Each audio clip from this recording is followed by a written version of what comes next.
in addition to demonizing Maduro and others in his government without the right to defense, I mean, you're guilty until proven innocent. In addition to that, it's creating a fear. So the fear of retaliation on the part of the Trump administration has pressured the world economic community to lay off the Venezuelan economy. This amounts practically to a blockade of Venezuela. I'll never apologize for the United States of America. Ever. I don't care what the facts are. Why are we going to sit down and talk to these quote-unquote moderate rebels? Who are the truly moderate rebels? The search for the moderate rebel. Do these moderate rebels exist?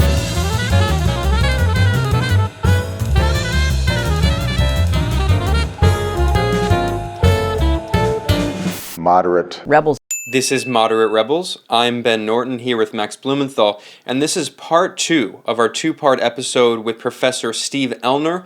We're interviewing him. He's one of the leading experts on Venezuela, where he has lived for several decades, and he's written several books on the politics of Venezuela. We're discussing the U.S. war on Venezuela that takes place in many different forms, but it's largely an economic war. And in this episode, we're going to talk about the effect of U.S. sanctions that have crippled the Venezuelan economy and really hurt the Venezuelan people. You know, this is collective punishment of Venezuelan civilians.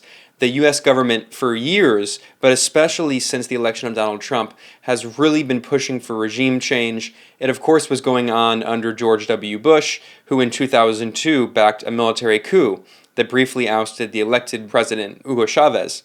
And that continued, of course, under Barack Obama, and it has accelerated under Donald Trump. So in this episode, we're going to talk about how U.S. sanctions expanded by Trump have really hindered the Venezuelan economy. Well, can you describe just in detail what the specific mechanisms of sanctions are right now, what the Trump administration is aiming to do, and what the effect is on the population of Venezuela? Right. There's a lot to talk about. Well, if you can, condense it into one bumper sticker slogan. Okay, I'll leave that up to somebody else to invent the 240 characters. But basically, the sanctions go back to Obama. In 2015, Venezuela was declared a threat to U.S. national security. And that was done, I mean, that was really a joke. And a lot of people considered it to be a joke because obviously Venezuela is no such threat. But that was done in order to justify the sanctions. And the sanctions that were imposed by this executive order were targeted sanctions, were sanctions on individuals in the Maduro government. They're like Magnitsky-style sanctions. Right, right. And the idea is to, create a situation in which you create a situation in which people throughout the world, banks, CEOs of companies, are wary about having anything to do with the Venezuelan economy because it's unclear what the connections are, and not so much under Obama, but under Trump in a very big way. The Trump administration constantly talks about the corruption, the money laundering, and that kind of thing. And specifically, the person that has been assigned this lead role in this campaign to try to demonstrate that the people who are being sanctioned really have ties and have shell companies throughout the world, thus creating fear in the economy, in the financial institutions, in the commercial interests throughout the world, that any dealing with anyone in Venezuela would run the risk of maybe retaliation against them, and having funds frozen. Mnuchin has, for instance, organized workshops of representatives from Japan, Western Europe, Latin America, with the stated aim of tracking down where specifically Maduro has his shell companies. Now, this is totally unnecessary. This is a show because by law, the United States can freeze the funds of anybody in any country throughout the world that's accused of money laundering or drug trafficking or corruption. So it's a way of painting Maduro as a kind of international criminal, and even if there's no substance to it, it's like we're looking for the shell companies, just like we're looking for the Hezbollah training camps in this triangle near Paraguay and what they always say. Actually, it goes way beyond that because it, in addition to demonizing Maduro and others in his government without the right to defense, I mean, you're guilty until proven innocent. In addition to that, it's creating a fear. And we see that clearly. You know, what's happening in Venezuela was not publicized. There was very little about that. Now with Iran, the situation is different. There's a lot about how European companies and European financial institutions are cooperating with the Trump administration. For instance, Shell, Total of France, even though those two governments are opposed to the sanctions against Iran, nevertheless, they announced that they will not import oil from Iran. And financial institutions such as SWIFT has announced that it will not have any transactions with Iranian financial institutions in order, and I'm practically quoting this, you can Google this if you want, you'll see that they state that they don't want to destabilize the world financial institution. So the fear of retaliation on the part of the Trump administration has pressured the world economic community to lay off the Venezuelan economy. This amounts practically to a blockade of Venezuela. And I think that this is the real damage. Sorry, you were saying Iranian, but I mean, were you referring to Venezuela with SWIFT? No, well, I was referring to Iran with regard to SWIFT, but I'm saying the same kind of thing has been happening with Venezuela going back in time, going back to 2015. And just to give an example, Max, when the executive order was issued the first time, Obama issued it twice.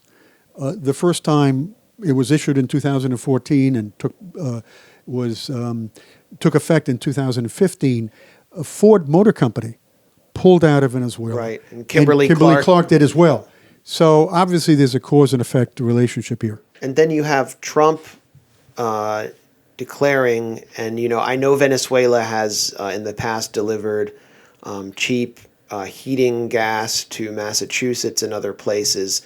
So it makes sense, but Trump declared Venezuela a state sponsor of terror, by terrorizing poor people by giving them heat. I don't know what the terror is, but what was the basis for that, and how does that represent sort of an escalation of Obama declaring that Venezuela was a national security threat in terms of sanctions? Well, I think that there is just an escalation of the narrative and also the threats and also the actions being the sanctions. And so, there's this dynamic at play, which is typical with other kinds of situations in which there's a constant kind of escalation and an expectation, what's going to be next. So the Trump administration is playing on this. The terrorism is something which, again, you're guilty until proven innocent. But the fact of the matter is that the United States' unannounced policy, but I'm under the understanding I've had interviews that going way back in time, that the policy, even going back to the Clinton administration, was the bottom line was any proof of support for the guerrilla movement in Colombia, the United States was going to intervene in Venezuela. The fact that the United States didn't intervene in Venezuela is a demonstration of the fact that they didn't have any proof to that effect. Right. In addition to that, the FARC is now a legal organization in Colombia, unlike during the government of Clinton and Bush and Obama. The FARC is a legal movement, but when the Trump administration says that Venezuela is supporting terrorist organizations, there's really no basis. There's no basis claim. for it at all. This is John Bolton style diplomacy, if you can call it that.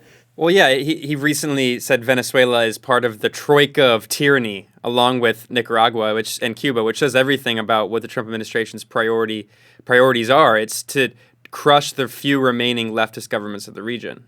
Yet today in this hemisphere, we are also confronted once again with the destructive forces of oppression, socialism, and totalitarianism. In Cuba, Venezuela, and Nicaragua, we see the perils of poisonous ideologies left unchecked. The troika of tyranny in this hemisphere, Cuba, Venezuela, and Nicaragua, has finally met its match.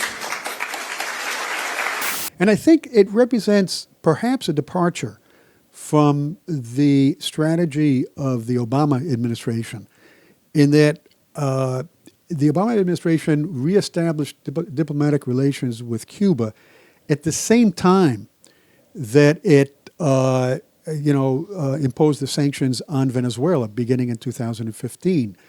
The strategy was to drive a wedge between Cuba and Venezuela, to pressure Cuba into distancing itself from Venezuela. That was unsuccessful. But I think that was the intention. That was part of the explanation for the sanctions in the first place. Firstly, in order to drive that wedge, to try to convince Cuba to distance itself. And secondly, to demonstrate to the world that even though Obama was reestablishing diplomatic relations with Cuba, it wasn't soft on communism, quote unquote. So I think that Bolton's statement represents a less nuanced kind of foreign policy in which all the bad guys get lumped in the same category. It's the axis of evil, combined with the Monroe Doctrine. Right. And, what you get is a policy of regime change. Actually, it just occurred to me that I was looking on my desk, and this just happens to be sitting there. I was at this meeting of USAID. Getting the paycheck that, we always get our monthly USAID paycheck. Right. Well, I provide to that paycheck by paying taxes, and so it's my regime change tax. The USAID just November 30th announced $4 million to the Nicaraguan opposition, $13.8 million to the Venezuelan opposition. But this was a previous meeting. It was this summer, and Mark Green, who was the former Republican governor of Wisconsin, he's this pretend Reagan character who gets up and tries to be sunny about regime change. And he's basically the salesman for USAID. Doesn't really... the real forces are behind the scenes. Sitting behind me was Roger Noriega, who you remember was has tried to stir up coups in Cuba and elsewhere. He's one of the kingpins of the Miami lobby. H.R. McMaster, his former chief of staff, was sitting to my right. Everybody was in this room. It was the America's Council on the Americas, which is David Rockefeller's old group. David Rockefeller basically created this group to advance American business interests in Latin America. They were handing out this newsletter, this magazine, and this is 2 days before the assassination attempt on Maduro, where these drones were flown in by right-wing exile forces in Colombia with bombs attached to them to kill him during a military parade. And they were handing out this magazine, and it just says, "After Maduro." They're already planning, and they have David Smolansky, exiled mayor of El Hatillo, who's basically got an office in Washington sponsored by some CIA cutout. Just so you can see. It's pretty clear, and this is the bipartisan group that represents Wall Street's interests in Latin America. They're very pro-Bolsonaro. They're basically helping set Bolsonaro's economic policy. How are they gonna pull that off? Because you had Maduro come out and directly say that John Bolton wants to carry out a military invasion.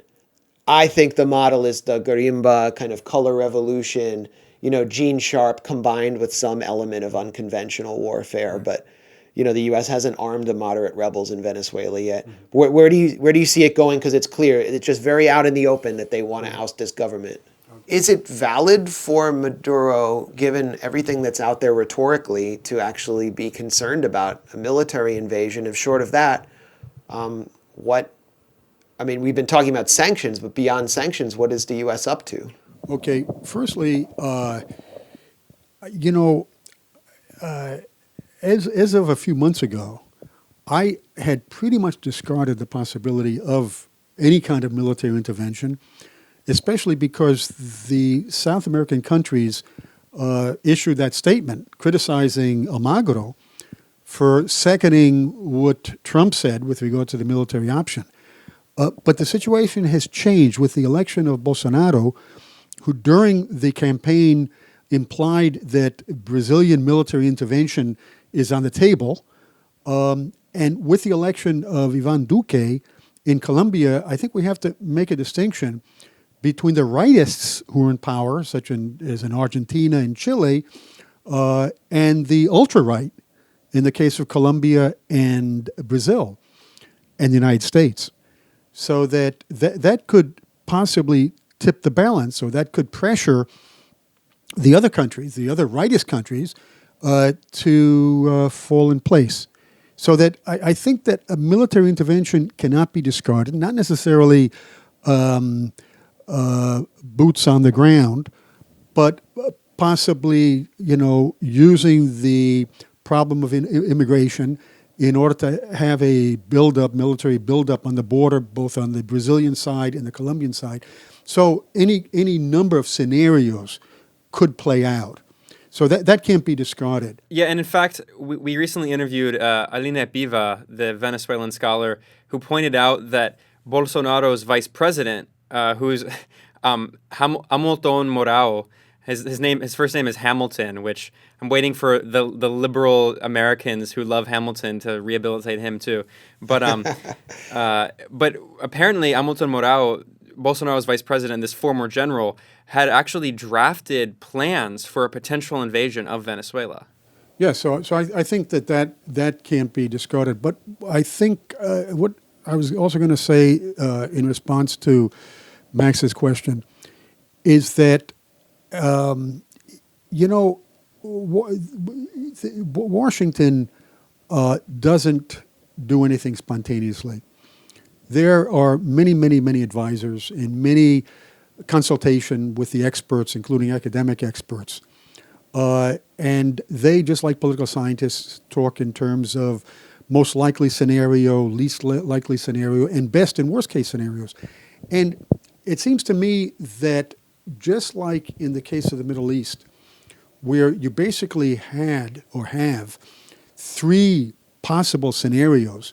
One is a government, in the case of Libya, in the case of Syria, Afghanistan, Iraq. One scenario, the best case scenario, is a liberal type government, reformist, pro-U.S. The second scenario, the worst case scenario, is a Nasser, because socialism really isn't on the table.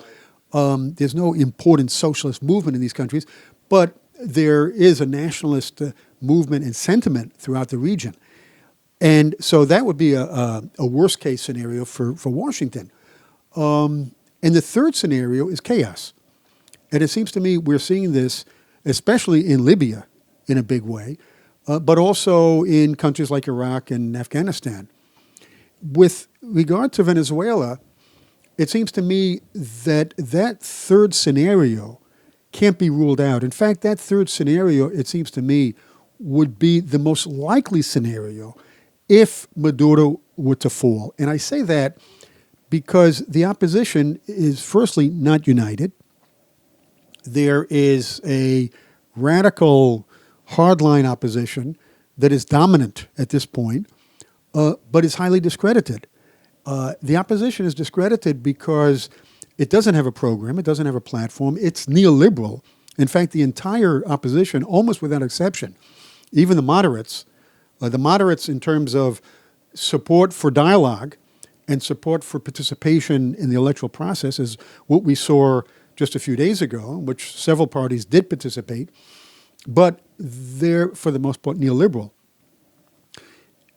But they don't have a program, And their program really is getting rid of Chavez and now Maduro. And secondly, Max, they are extremely discredited now, even more so than ever before.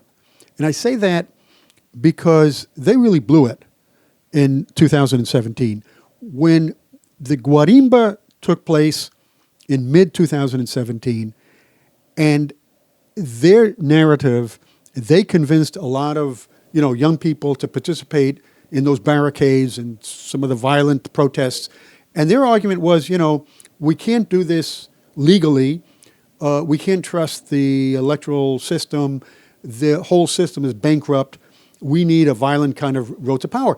And once the Constituent Assembly, which they had discredited, they claimed that the Constituent Assembly was illegal. Once that Constituent Assembly announced the date for elections for governor in October of 2017, all the parties, practically without exception, supported electoral participation, put up candidates, and these young people, misguided young people who participated in the so-called peaceful protests, they felt betrayed and they couldn't understand they accused the political parties of being opportunistic and legitimizing Chavismo and so on. Well, of not being consistent, because if you claim that the system is rigged, if you claim that the Electoral Council is illegitimate, then why are you participating in the elections?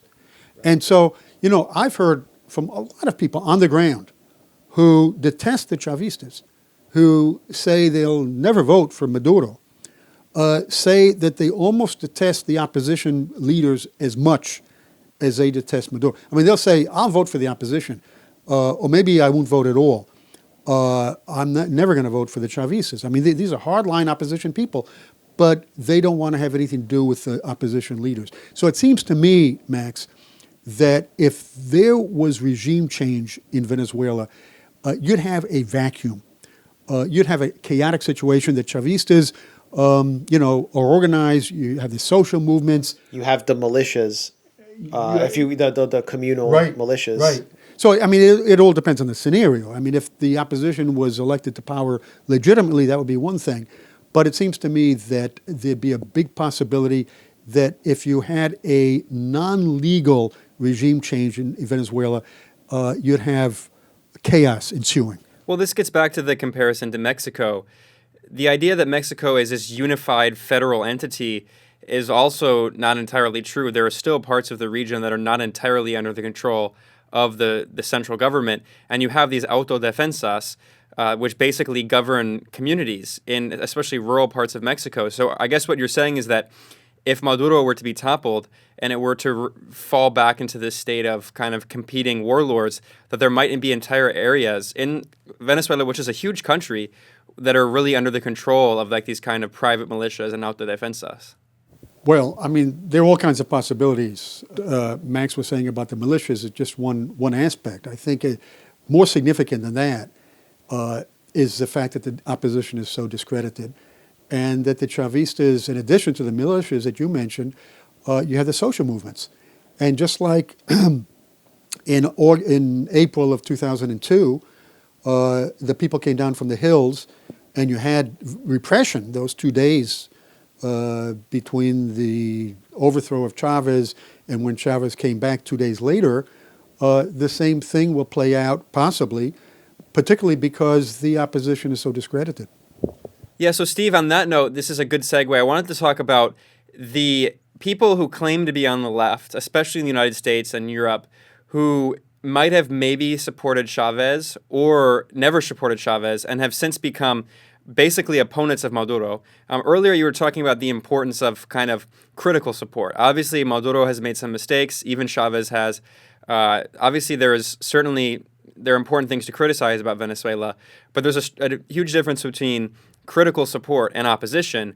And I would argue that many people on the self-identified left, particularly in the United States and Europe, the Anglophone left, have completely abandoned Chavismo and are attacking Maduro. And specifically in the United States, we see the same groups that supported regime change in Syria and Libya, like the International Socialist Organization, the ISO, which was always pretty anti-Chavez and is expressly anti-Maduro. We've seen them amplify some voices of groups like Marea Socialista, which is a Trotskyist group inside Venezuela, which is also very anti-Maduro. I think they lost in the election for dog catcher. They got like 7.5 votes for dog catcher. Yeah. So the argument that we hear from them, also even from social democratic oriented groups and progressives like Jacobin Magazine, which has published articles attacking Telesur, which also has attacked Maduro. They have this guy, Mike Gonzalez, right, from the Socialist Workers' Party, who's like their Venezuela guy, and every single article is the same. It's like, we must criticize Venezuela. We must, have the courage to be like Orwell and condemn Venezuela. They've published different articles. They've published articles of my own. So I don't think they have one specific line on Venezuela. But there's this idea that the principled position is opposition to Maduro, we're told is supposedly a dictator, and the real solution is socialism from below. And that sounds great and nice, but what does it actually look like? Is there a real left opposition? And the left opposition, in my understanding, is actually largely critically supportive of the government, not opposed to the government. Is there a place for an opposition on the left that is opposed to the government? Or if the government were to be overthrown, is it not basically inevitable that it would be replaced with something much worse? It's an interesting question because there has emerged over the recent past a opposition within Chavismo, within the Chavista Maduro movement, because the plague on both your houses people on the left say that they're Chavistas. In fact, the term critical Chavista refers to people like Jorge Giordani and others who are, vehemently anti-Maduro. But he says, well, he's a Chavista. After all, he was an important minister. And Hector Navarro as well. They were important ministers in the Chavez government. So they say they're critical Chavistas, but the term is being used now to refer to anti-Maduro, pro-Chavez people. But there is also a group of people within the Chavista movement, the pro-Maduro movement. They're the first to say that they defend Maduro. They're pro-Maduro, but they're critical. For instance, Elias Hauer is one of the people, the most important Chavista leader, to present certain criticisms, not directly at Maduro, but at other Chavista leaders. For instance, he just published an article in which he stated, I favor promoting imports, promoting foreign capital, foreign investments in Venezuela, but not an open door policy, which is what the opposition supports and some people within the Chavista movement. So obviously there's a debate going on within the Chavista movement. How it represents perhaps what you might call a leftist tendency or leftist current is very popular within the Chavista movement and also within the labor movement, the peasant movement in particular. You see the same kind of thing. You also have the case of Eduardo Saman, who left the PSUV to join the PPT, which is another party, the Patria para Todo. He was candidate for mayor of Caracas, and he stated and polemicized with Giordani. He stated, I have criticisms just like you have, but we have to know when to formulate these criticisms. In other words, there's an appreciation of the context. The fact that you can't declare war or you have to temper your criticisms and take into account the context. So I would say that one of the shortcomings of groups like Marea Socialista, in addition to the fact that they don't recognize anything positive of the Maduro government, as I stated before, the social programs which Maduro has retained and the nationalistic foreign policy, and the fact that he hasn't implemented a shock treatment neoliberal type approach to the economy. But in addition to that, these groups like Maduro, like Marea Socialista, don't appreciate the context. And I'll just give you one example, Ben, and that is that the exchange control system, which a lot of people are critical of, Chavista and the plague on both your houses people, criticize Maduro for not reforming the exchange control system in order to make it a little more rational. There's a valid criticism there. But the exchange control system under Chavez dates back to the general strike. In the aftermath of the general strike of 2002, 2003, in February of 2003. And this is after there was a military coup against Chavez, but he was so popular that he was reinstated. But then for the year after, a right-wing, if I'm not mistaken, a right-wing controlled union launched a strike to try to cripple the economy to destabilize Chavez. Right. Actually, that 2-month general strike was spearheaded not really by the union movement, although Carlos Ortega, who was the head of the conservative trade union movement, was one of the leading figures, but it was really the business organization, the Chamber of Commerce, Fede Cámaras, which carried out, and general strike is really a misnomer. It was a lockout. Yeah, some people call it a boss's strike, right? That's right, exactly. In the aftermath of that, and not so much the coup in April, the general strike lasted 2 months. And there was the beginning of capital flight as a result of that general strike. And in order to halt that capital flight, Chavez implemented the exchange controls. So you have to understand the problems in their historical context. And I think that's what these groups like Marea Socialista don't do. And from the perspective of, these kind of self-identified left organizations in the U.S., no left-wing party or movement in power in Latin America or across the global South really seems perfect enough. So they always wind up supporting these obscure Trotskyist parties that can't even get the cats to vote for them in the election for dog catcher.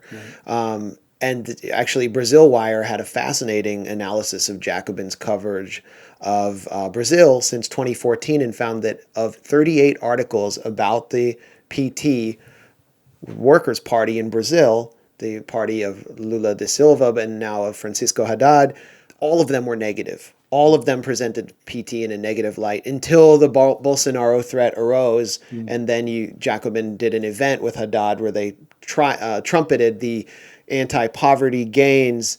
Meanwhile, this publication and those of the similar mindset believed you have to compromise with and work within the Democratic Party in the U.S., and they celebrate figures like Alexandria Ocasio-Cortez, who just endorsed Nancy Pelosi for leader. I'm not saying don't, to just throw Ocasio-Cortez away. I'm just saying there's a contradiction there. They're willing to compromise with these ruling parties in the United States and in Europe. Yeah, corporate ruling parties in the U.S. that have absolute opposition to anything remotely socialist. But they won't temper any criticism of these ruling socialist parties in the global South that are facing enormous obstacles.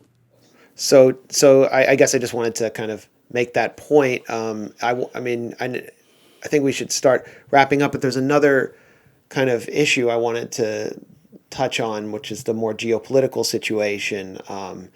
As the threat of a military invasion rises, we saw 2 days ago Russian supersonic bombers take a 10-hour flight to Venezuela and touch down at an airfield. These are bombers that can deliver nuclear weapons. They're some of the most advanced bombers on Earth. It caused great alarm. Mike Pompeo freaked out about it.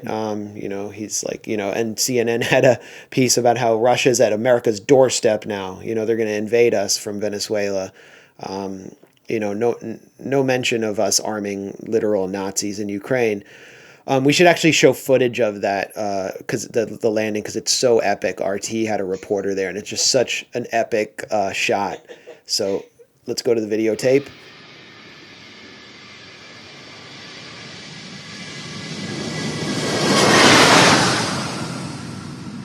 So, that was significant. Russia's sending a message there, and China's been sending a clear message about Venezuela. they are not willing to see Venezuela go down. So my question is, how much can they offset the impact of U.S. sanctions and American hybrid warfare against Venezuela? And since you're writing a book, or you're coming out with a book on the pink tide, to what extent can a figure like AMLO in Mexico, and you also mentioned this new progressive government in Spain, to what extent can they offset the right-wing onslaught? Yes, I think in the case of China in particular, which is the most important economic actor in Latin America, I think they would like to make investments on the basis of economic criteria. They don't want to get involved in politics, but there are geopolitical factors, and especially in the context of the Trump administration, which is warning China about investing in countries like Venezuela, blaming China for the situation in Venezuela, claiming that it's propping up, the Maduro government.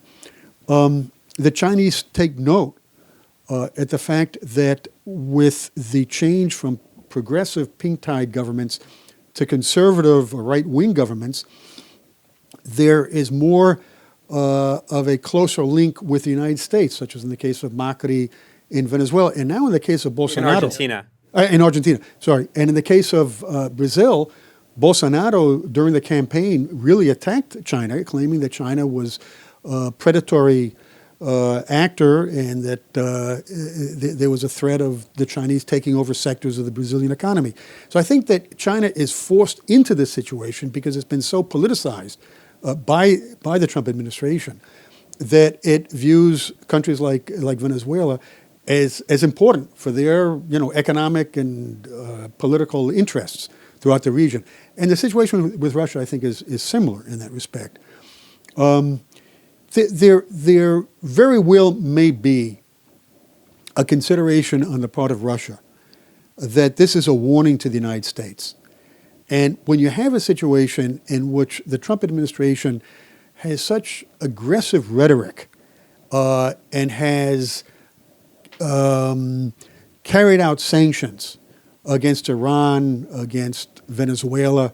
And a few days ago, in fact, I just published an article for the Gray Zone Project, which Max edits, about the NICA Act. Now the U.S. is going to be imposing further sanctions against Nicaragua, and that passed through both the House and the Senate here in the United States without any opposition. So they're continuing to sanction more and more countries. Right. It's an ongoing dynamic, and also rescinding international treaties with Russia, with Iran. So I think that inevitably leads into a situation like that. It's very possible that this is a warning on the part of Russia. After all, the United States has bases, has rockets aimed at Russia in Eastern Europe. And there's also the issue of the violation of Russian space. So that basically Russia may be saying, look, if you want us out of Venezuela, let's sit down and talk and negotiate. But I think that it's a very dangerous kind of situation. It's reminiscent of the Cuban Missile Crisis of 1962. Yeah, I mean, the bombers flew home. It's like it's summertime and the birds have gone back, but it was definitely a warning to the U.S. And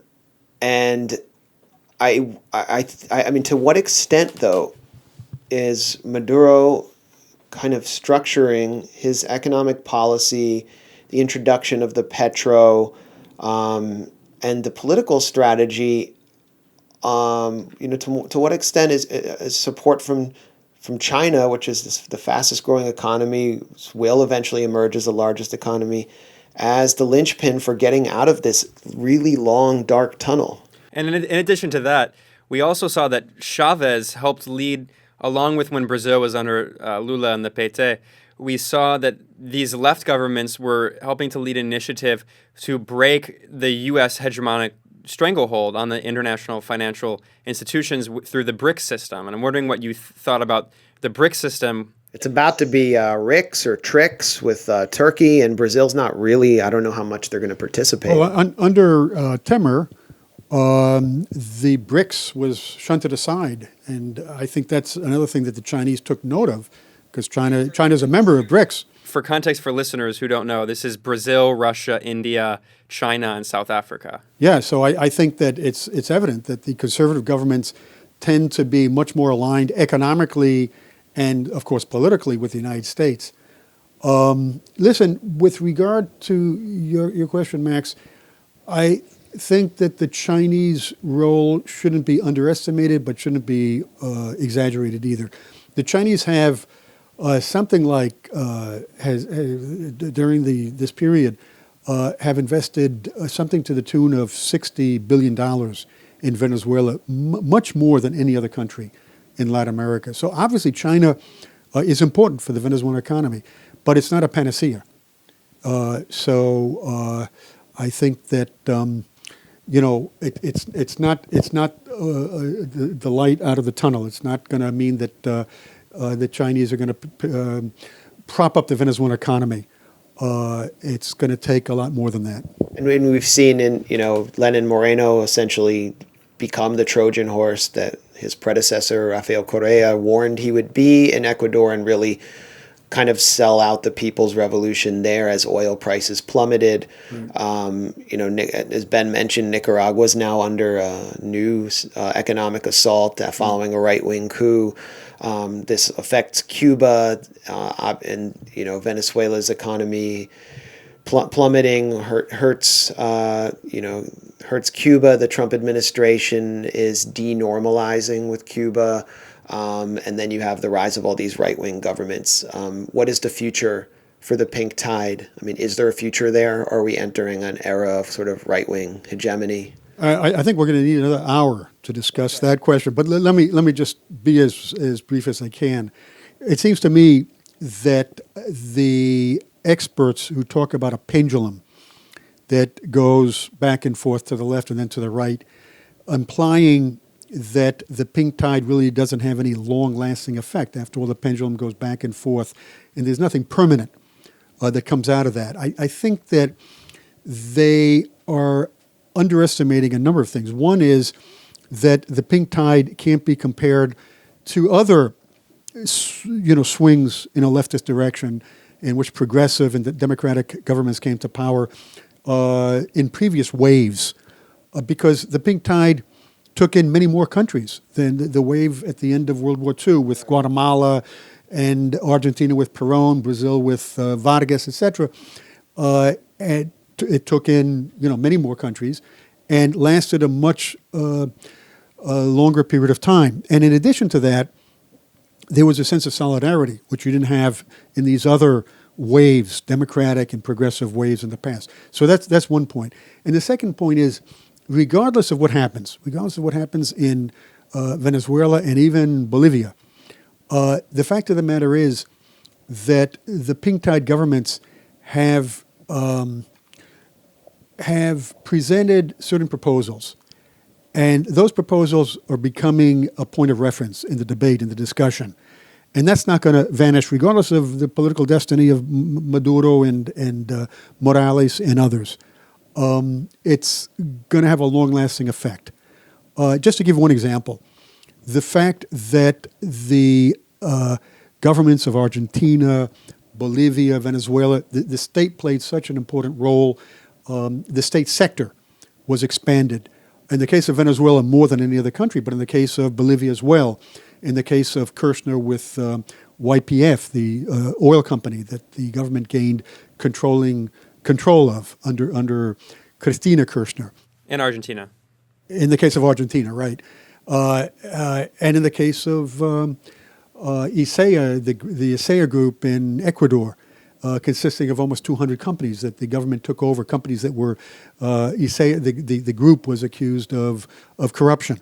So that it seems to me that regardless of what happens to those companies, even, the opposition is saying, well, the state has demonstrated that it is inefficient, that the socialist economy doesn't work. The fact of the matter is that regardless of what happens, regardless of what the scenario is, in Mexico in 1938, the nationalization of oil became a point of reference for the left and for Mexico as a whole, regardless of the fact that Pemex became a very corrupt company, and everybody knows that Pemex was poorly managed. But that doesn't detract from the importance of the nationalization of oil in 1938. So I think that something similar is happening in the case of the pink tide governments. So you're saying that there were these institutional, even perhaps revolutionary institutions or changes, fundamental changes in society that shifted some of the relations between working people and the state in a way that can't be undone in 5 or 10 years. Right. I agree with that.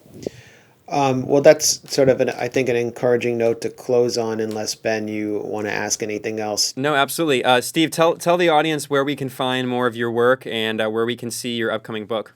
Oh, great. Well, in terms of my publications, I post everything on my blog, and you can access my blog. I forget the address of the blog, but just Google it. Google my name. I Googled your name, and your blog came right up. Comes it's up. Steve Okay. Ellner, and Ellner. No problem. And with regard to the book, the book is based on the current issue of Latin American Perspectives. It's the January issue that's already been posted. I just noticed that today, as a matter of fact. The journal, Progressive Journal, Latin American Perspectives.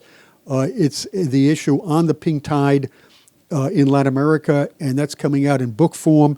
It will be published by Rowman and Littlefield in late 2019. Yeah, I will say, quick note, Google is obviously trying to troll you because of your political work. I Googled your name, and your book, Rethinking Venezuelan Politics, came up. But as the image, instead of the cover, there's a cover for an erotic romance novel by a different author. So tough competition. That's not your book, but you have other books. No. Unless you're, you wear many hats, as they say. So we've been here with erotic romance author Steve Ellner. Who part-time also works as a scholar in Venezuela. But in all seriousness, that was one of the most informative discussions I've had about a really complex issue, as you said. And I wish we could talk for another hour, but we'll do it again. Best of luck on the continuing tour, and Ben and I will both hope to meet you in Venezuela in the near future. By all means, Max. Thanks a lot, Steve. Sure. That was great. Thanks for joining us, Steve. And you've been listening to Moderate Rebels. If you'd like to continue to support this journalism, you can go to patreon.com/Moderate Rebels, and please help sustain the show. I'm Ben Norton, speaking with Max Blumenthal and the guest Steve Ellner. We'll catch you next time.